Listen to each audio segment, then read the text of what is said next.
से वीवीपैट पर याचिका जो दायर की गई थी उसे खारिज कर दिया है सुप्रीम कोर्ट ने। याचिका को खारिज कर दिया। इस वक्त की ये बहुत बड़ी खबर, चुनावों के बीच वीवीपैट पर जो याचिका दायर की गई थी उसे खारिज कर दिया गया है। मृदुल शर्मा बिल्कुल, और वीवीपैट को लेकर सुप्रीम कोर्ट में याचिका लगाई गई लेकिन सुप्रीम कोर्ट ने खारिज कर दिया है। और अवधेश कुमार हमारे साथ बने हुए हैं, वरिष्ठ पत्रकार हैं। अवधेश जी, क्या कहेंगे? सुप्रीम कोर्ट ने इस याचिका को खारिज किया। देखिए, 41वीं बार है, मतलब ईवीएम और को लेके, फिर ईवीएम वीवीपैट को लेके सुप्रीम कोर्ट ने 41वीं बार याचिका खारिज की है। पहले 40 बार खारिज हो चुकी है। लेकिन आप ये मत मानिए कि याचिका खारिज होने के बावजूद जो लोग इस देश की समूची व्यवस्था को संदेहास्पद बनाने के लिए, चाहे वो ईवीएम हो, वीवीपैट के माध्यम से कि यहाँ का तो चुनाव ही दोषपूर्ण है, जो ये अभियान चला रहे हैं कि नरेंद्र मोदी की विजय ही जो है गलत तरीके से हुई है क्योंकि आपने ईवीएम सेट कर दिया है, तो वो मानने वाले फिर भी नहीं है। सुप्रीम कोर्ट में बीच बीच में जैसी टिप्पणियां आती रही हैं, प्रशांत भूषण जी से पूछा था जस्ट हमारे न्यायमूर्ति ने कि हमने वो भी दौर देखा है जब बैलेट पेपर से होता था, क्या होता था। आप तो इन्होंने सभी मिलान किया जाए, बोला कितना समय लगेगा। फिर उन्होंने वेस्ट जर्मनी का उदाहरण दिया, बोला कि कितना बड़ा देश है, हमारे यहाँ 98 करोड़ केवल वोटर हैं। चुनाव आयोग बार बार स्पष्ट कर चुका है। मैं एक बार संजीव जी के कमेंट में कभी भी न छेड़छाड़ हो सकती है, न हैक हो सकती है, वो ईमेल से, वो बड़ा झटका संजीव जी, बड़ा झटका उन लोगों के लिए जो बार बार संजीव जी कुछ कह रहे हैं इस पर। 2019 में 21 विपक्षी पार्टियों ने मिलकर इस मामले को लेकर के कोर्ट में वो गए थे। जहां 50% की बात थी वहां 5% वीवीपैट मिलान की बात हुई थी। इस बार यदि लोगों ने या एक कोई सामाजिक कार्यकर्ता यदि इस मुद्दे को लेकर के कोर्ट तक पहुंचा और उसने कहा कि 100% यदि मिलान की बात है, हम तो सिर्फ ये कह रहे हैं कि एक चुनाव जो 1.5 महीने में आप निपटारा कर रहे हैं, 5 दिन और यदि लग जाता है उस वीवीपैट से मिलान करने में, कम से कम देश की जनता को तसल्ली तो होगा कि हमने जिसे वोट दिया वो वोट उसी को मिलता हुआ दिखाई दे रहा है। सबसे बड़ी बात करके हमने तो कभी नहीं देखा। ये कौन पहुंचा था, कौन व्यक्ति पहुंचा था, बड़े सभी पहुंचा था, खड़ा होकर एक मिनट मैं ये कह रही हूँ जो भारत के पूरी व्यवस्था कोर्ट की बात पर आप क्या कहेंगे? कौशिक साहब, अवधेश जी जरा उनियाल जी भी कुछ जोड़ना चाहे। फैसला दिया है उनियाल जी, कोर्ट, अरे कौशिक साहब सुनिए ना, कोर्ट के भी तो सुन लीजिए, कोर्ट ने क्या कहा है अपने दर्शकों के लिए, क्योंकि अब दर्शक ज्यादा इंपॉर्टेंट है। आपके दर्शकों को बताना चाहता हूं कि जस्टिस खन्ना ने इस दोबारा से पिटीशन को एडमिट किया जो कि उस टाइम खारिज होनी चाहिए थी, और बोला, उनके शब्द थे, मैं 4-5 शब्द सुनाता हूं, कौशिक जी के जवाब आ जाएगा और करोड़ों लोग सुन पाएंगे कि आप और हम सब ग्रे हेयर्स के लोग हैं। जी आपको रोक रहा हूं, हमारे वरिष्ठ सहयोगी जुड़ गए। हमने देखा है कि वरिष्ठ सहयोगी अखिलेश हमारे साथ आ गए हैं। अखिलेश, बताइए जरा, इस याचिका को खारिज कर दिया है, अपडेट्स बताइए दर्शकों को तुरंत। ये मांग थी कि वीवीपैट में जितने भी पर्ची पड़ती हैं उसकी सबकी मिलान कराई जाए। अभी तक 5% की रेंडमली मिलान कराई जाती है, लेकिन उस मांग को खारिज किया। साथ में ये भी मांग थी कि जितने भी वीवीपैट में पर्ची गिरती है उसको ले जाकर बैलेट बॉक्स में डाला जाए, दोनों को मिलाया जाए। ये सब मांगे खारिज कर दिया।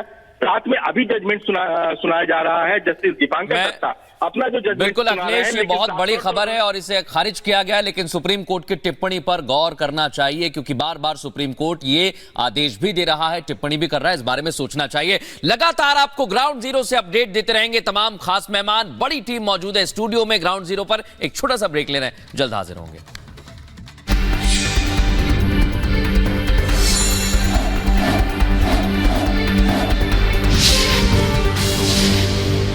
मैंने सिर्फ मेरे लोगों की सेवा की है। राजनीति तो खूब हो रही है, मंगलसूत्र पे राजनीति हो रही है, विकास के कामकाज को लेकर हो रही है, घोषणा पत्र को लेकर हो रही है। मंगलसूत्र आप भी पहनती हैं चूंकि, और इस बार मंगलसूत्र को लेकर कहा जा रहा है दरअसल कि इस बार कांग्रेस के मैनिफेस्टो में ऐसा वादा किया गया है कि वे संपत्ति ले ली जाएगी, मंगलसूत्र भी ले लिया जाएगा। मैं आपको इतना ही बताना चाहूंगी कि 52 वर्ष अगर राहुल गांधी जी को समझदार होने के लिए लगते हैं तो उनको और 50 साल लगेंगे संविधान के आर्टिकल्स को मोड़ने के लिए।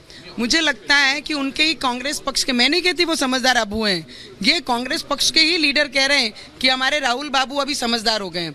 जिनको 52 वर्ष लगते हैं सिर्फ समझदारी के लिए, देश को लीड करने के लिए, उन्हें बहुत ज़्यादा समय लगेगा और सपने में भी कभी लीड नहीं कर पाएंगे इस तरीके की।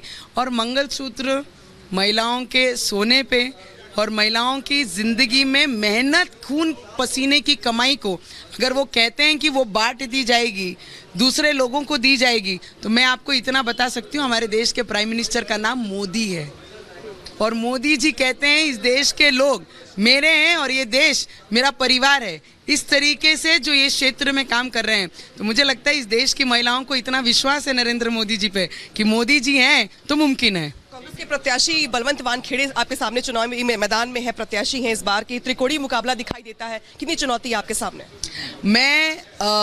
मैं देश के हित में ये लड़ाई लड़ रही हूँ। हमारे देश के प्राइम मिनिस्टर 5वें स्तर से देश को तीसरे स्तर पे लाने का काम कर रहे हैं। मैं उस चीज़ की लड़ाई लड़ रही हूँ, मेंबर ऑफ पार्लियामेंट की लड़ाई लड़ रही हूँ। मैं कोई लोकल इलेक्शन नहीं लड़ रहे हैं हम। तो मुझे लगता है कि लोग भी आज यंगस्टर को देखिए, उनके चेहरे पे, उनकी आंखों में जो खुशी है, कमल के प्रति प्रेम है, नरेंद्र मोदी जी को लेकर जो विश्वास है, वो स्पष्ट उनके सभी के चेहरों पे दिखता है, महिलाओं के चेहरे पे, उनके शब्दों में, उनके आंखों में। बिल्कुल। और देखिए बहुत सारे मुद्दे हैं।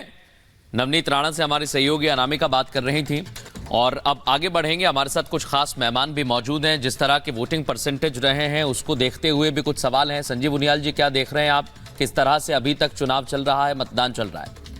मुझे लगता है कि करवट बदली अंगड़ा इली, सोया हिंदुस्तान जगा।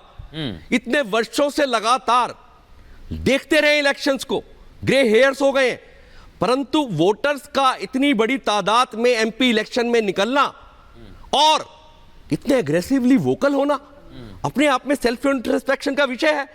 और स्टैब्लिश सरकार 10 सालों की एंटी इनकम्बेंसी नजर नहीं आती है। लोग से पूछा जाता है कि आपने नाम नहीं लेना है, फिर भी वो कहते हैं कि मुद्दा क्या है? मोदी। आपके लिए काम कौन करेगा? मोदी। सुरक्षा के लिए मुद्दा है? हाँ, मोदी। और विकास का नाम सिनोनिमस हो चुका है मोदी के साथ। तो ये अपने आप में स्टैब्लिश कर रहा है और ऑपोजिशन की आंखें खोल रहा है। उसके अलावा कितने खतरनाक मुद्दे इन लोगों ने अपने आप खेलने के लिए दे दिए। आप कहते हैं कि मोदी का परिवार नहीं है, तो लोग आके खड़े हो जाते हैं, बूढ़ी मां खड़ी हो जाती है, मजदूरन खड़ी हो जाती है, कि खेत में से किसान खड़ा हो जाता है और ट्विटर पर लगातार लड़ाई करने लगता है कि मैं हूं मोदी का परिवार। तो ये बताता है वो कि हाँ का प्रयोग करेंगे, वोट डालने यहाँ पर पहुंचे हैं और यहाँ पर हम कोशिश करेंगे कि धीरेन्द्र शास्त्री के हमारे कैमरामैन जो है तस्वीर दिखा रहे हैं, क्योंकि धीरेन्द्र शास्त्री ने साफ तौर पर कहा है कि जो वोटिंग है वो सबका अधिकार है और सबको बढ़ चढ़कर वोटिंग में हिस्सा लेना चाहिए। यहाँ पर जो हम तस्वीरें दिखा रहे हैं उसमें देखिए, जो पोलिंग बूथ है उसके अंदर धीरेन्द्र शास्त्री हैं और वो अपने मताधिकार का प्रयोग यहाँ पर कर रहे हैं और उन्होंने ये भी कहा कि लोकतंत्र को मजबूत करना है और इसके लिए सबको बढ़ चढ़कर आगे आकर वोट डालना चाहिए। हमने जब उनसे बातचीत की तो उन्होंने ये भी संदेश दिया कि सभी जो है पहले मतदान करें, फिर जलपान करें।